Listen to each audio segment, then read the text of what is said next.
Alors aujourd'hui, je suis en compagnie d'un maraîcher en agriculture biologique, monsieur Jean-Michel Mauresmo. Jean-Michel, bonjour. Bonjour. Alors, nous allons parler aujourd'hui de permaculture. Mais qu'est-ce donc la permaculture? La permaculture, c'est une façon de vivre, en particulier au jardin, mais aussi dans toute sa vie, c'est une culture. On peut dire que c'est faire avec la nature et pas contre la nature. D'accord. Aujourd'hui, on va se restreindre au jardin.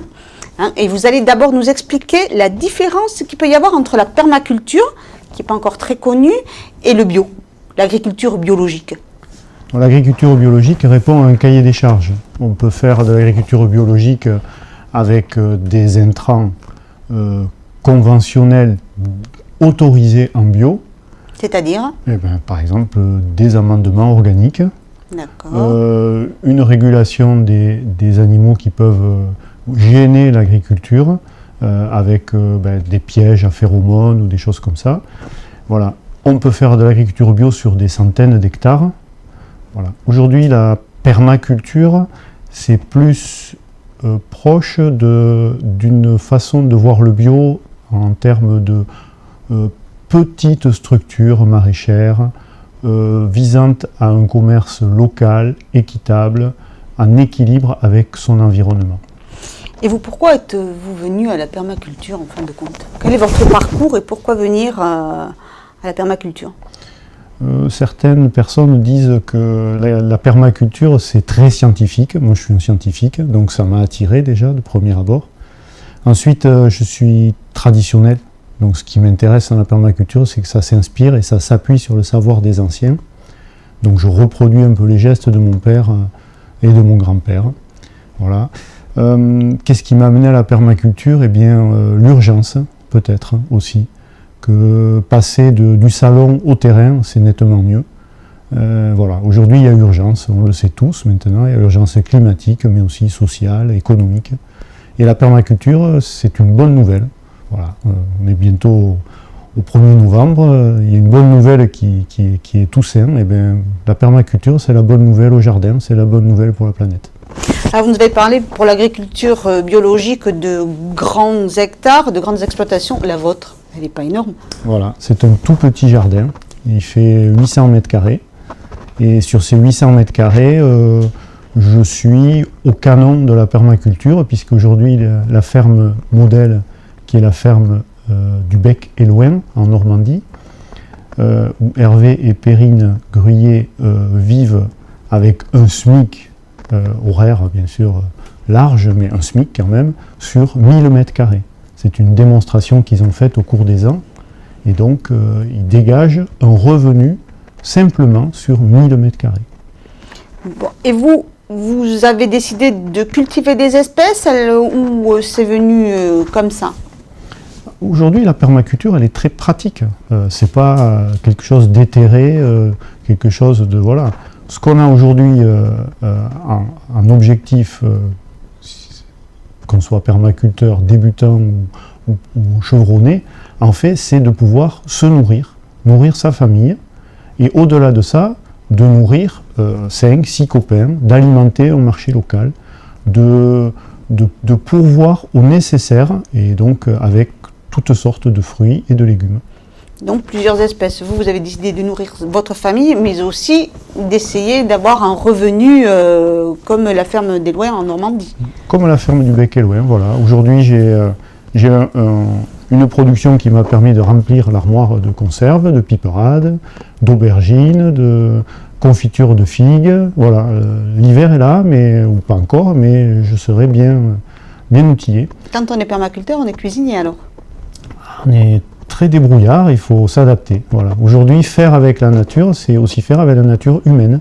C'est-à-dire qu'un jour on a des ventes, un jour on n'a pas, on fait avec. Le lendemain, on cuisine. Comment décidez-vous de mélanger vos cultures? La permaculture, c'est aussi un mode d'action. Donc aujourd'hui, c'est scientifique, mais en même temps, on essaye. Voilà. Aujourd'hui, il y a des couples, des légumes qui fonctionnent bien entre eux. Par exemple, oignons recherche carottes désespérément, c'est le titre d'un livre que j'ai acheté. Il y a des couples comme ça de plantes compagnes. Mais en même temps, on peut s'autoriser des écarts il y a quelques règles, mais ce qui est à privilégier, c'est ce que l'on voit dans la nature. Pas un carré de mon potager n'est vide. Pas un carré de mes allées n'est désherbé ou sarclé. La nature a repris ses droits. D'accord. Vous reprenez un petit peu la culture de nos anciens qui mélangeaient les plantes. On connaît bien le basilic ou l'œillet d'Inde avec la tomate. On connaît bien le désherbage et le paillage. On parle d'ailleurs de permaculture en culture sur but aussi. Voilà. Les techniques se développent partout dans le monde. Elles s'inspirent de ce qui se passe aussi bien en Amérique du Sud par les civilisations anciennes, les Incas. Par exemple, on plante avec un bâton. On ne va pas planter en retournant la terre, en enfouissant des matières organiques. On va garder les horizons, les différents lits de terre, on va les garder tels quels. Donc du coup, soit on plante une graine en surface, soit la plante précédente va s'auto-planter. Et donc on va bénéficier 1 mois, 2 mois, 3 mois après d'une nouvelle production sans que l'on ait pratiquement rien fait. Et vous faites quoi précisément dans votre jardin? Vous binez, vous sarclez, vous désherbez Plus rien. C'est bien finalement. Certains disent que la permaculture c'est l'agriculture des feignants, mais en fait ça ressemble à ça et en même temps il faut être très très attentif à ce qui se passe. Vous pouvez avoir des branches qui vont pousser spontanément et qui vont écraser un peu leur environnement, il faudra les ramener. Il faudra contenir une pousse spontanée de tomates cerises, parce que vous en avez trop. La mauvaise herbe, entre guillemets, se définit maintenant en permaculture non pas comme gênante, mais comme simplement elle dépasse vos capacités de commercialisation ou de récolte ou d'utilisation. Rien n'est inutile, mais quelquefois il y en a trop. Voilà encore une bonne nouvelle au jardin, avoir trop, c'est... Et quand il y en a trop, on fait quoi? Eh bien, je partage. Voilà. Aujourd'hui, le 3e axiome de la permaculture, c'est partager les surplus. Si j'ai accepté votre invitation, c'est pour faire part de cette bonne nouvelle, mais c'est aussi pour amener, par exemple, quelques légumes, voilà, ou quelques fruits. Là, j'ai du traditionnel, j'ai des noisettes.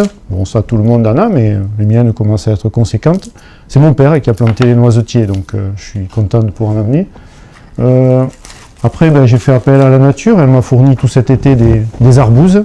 J'ai planté des arbousiers pour donner un petit peu d'ombre à mon jardin. Donc j'ai plein d'arbouses, elles sont délicieuses. Et enfin, là j'ai fait appel au savoir-faire ancien et des tribus amérindiennes. Ça, ce sont des coquerets du Pérou. Voilà, c'est délicieux aussi. Et tout ça, je dirais que c'est presque cadeau parce que j'ai pas fait grand chose à part planter quelques minuscules graines au printemps dernier dans des petits baquets et les repiquer. Voilà. Ça, c'est un petit arbre qui va pousser tout seul. Et voilà. Et c'est ça la permaculture. D'accord. Dans la culture, il y a un petit problème, c'est l'arrosage. En permaculture, faites comment? Vous irriguez, vous arrosez, vous vous servez je suppose, de récupérateurs d'eau? Voilà. Alors aujourd'hui, oui. Dans ma situation, j'ai des récupérateurs d'eau et j'ai un fourrage que j'ai utilisé de façon assez régulière, peut-être une demi-heure par jour, 1 heure par jour au maximum. Voilà. C'est une situation intermédiaire, c'est-à-dire qu'aujourd'hui, mon écosystème mis en place n'est pas autonome. Le but d'une activité permacole, c'est qu'il soit autonome complètement. Sur la ferme du Bec et Loin, on va avoir inséré dans la parcelle agricole un circuit d'eau. Ce circuit d'eau va permettre de recharger les batteries du système et donc de générer en continu une alimentation à nous. Il n'arrose même plus. Chez nous, ce sera possible avec les sécheresses qui arrivent, qui sont de plus en plus fréquentes? Oui. Vous pensez pouvoir y arriver? Oui. Vous débutez, bien évidemment. Je débute, oui. Alors, le support permanent de l'humidité, c'est l'humus dans la terre. Voilà, l'humus est un complexe assez intime entre le minéral et l'organique, entre le minéral qui est donc assimilé à mort et l'organique qui est assimilé à vivant. Le tout, grâce aux petits animaux, on a quelque chose de très stable et de très avide d'eau. Donc il garde l'eau, il a en présence de champignons, cette eau est récupérable à l'extrême jusqu'à des conditions très très sèches de climat. Voilà. bien sûr, il faut prévoir une réalimentation. Dans mon cas, elle est assez facile, je suis au bord du lac, donc il suffit de générer un circuit d'eau à partir de l'eau du lac, donc il faut faire remonter un petit peu l'eau, avec un panneau solaire par exemple, c'est gratuit. D'accord.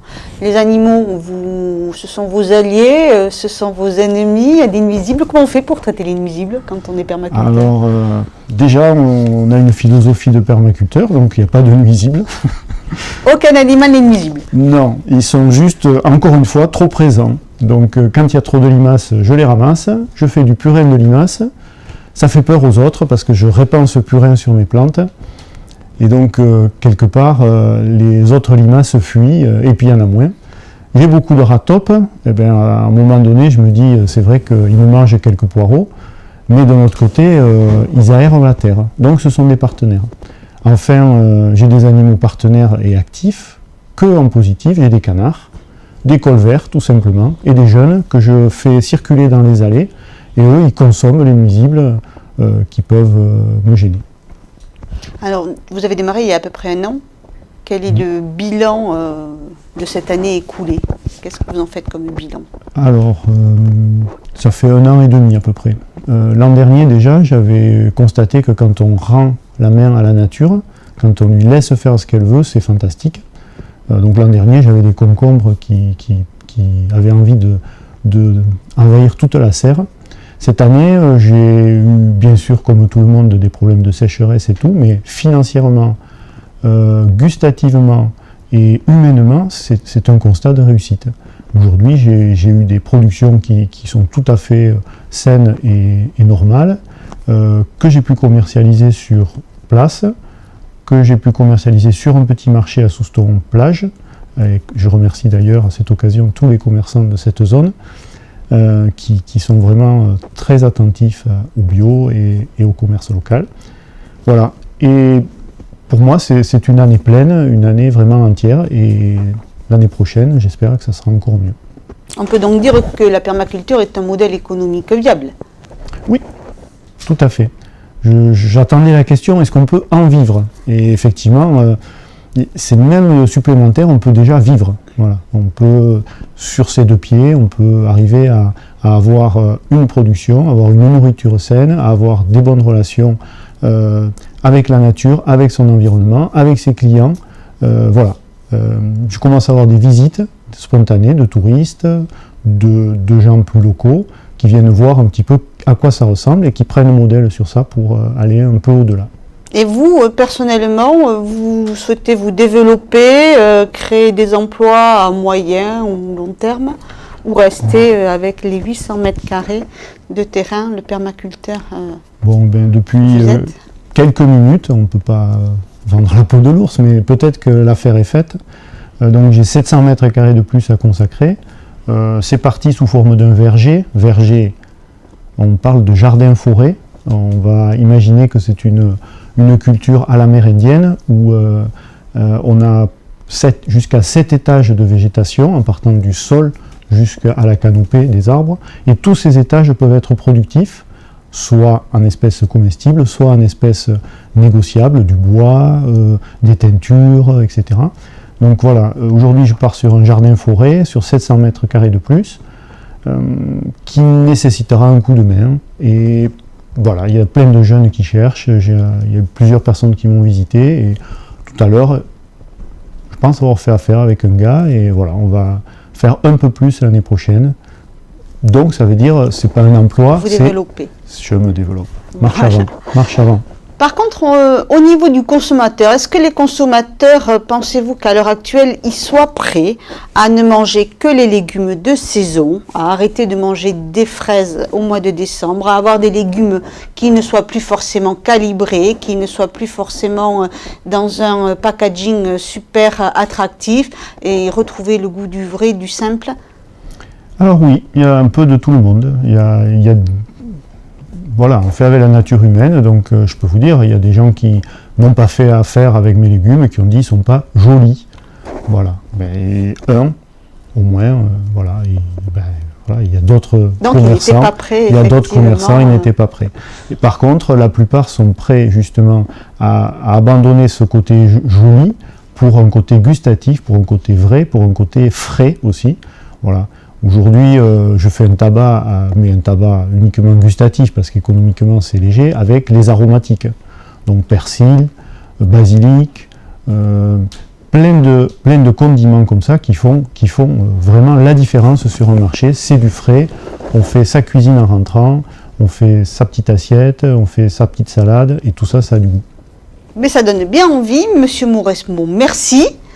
Vous allez nous dire où est-ce qu'on peut trouver votre exploitation? Eh bien, à Souston, au quartier de la Matte du Bec, au bout d'un petit chemin, très proche de la nature, au 28. Voilà, vous saurez maintenant où aller chercher vos fruits et légumes frais et gustatifs. Voilà, cette édition est maintenant terminée. Je vous remercie de l'avoir suivie. Je vous donne rendez-vous vendredi pour un nouveau journal de TV Land, votre télévision locale. D'ici là, passez une bonne semaine.